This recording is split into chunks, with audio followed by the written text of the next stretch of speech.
southeastern Wisconsin, southwestern Racine County in southeastern Wisconsin, western Kenosha County in southeastern Wisconsin, until 1:45 p.m. At 1:05 p.m., a severe thunderstorm was located over Como, or near Elkhorn, moving southeast at 30 miles an hour.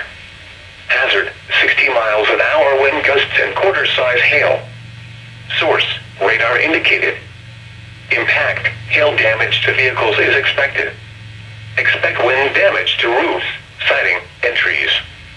Locations impacted include Elkhorn, Lake Geneva, Twin Lakes, Paddock Lake, Camp Lake, Genoa City, Silver Lake, Richmond, Lake Catherine, Powers Lake, Browns Lake, Bonners Lake, Como, Hale Lake, Salem, Burlington, Springfield, Bristol, Abels Corners, and Bassett. People attending the Country Thunder Music Festival should seek safe shelter immediately. Prepare immediately for large hail and damaging winds.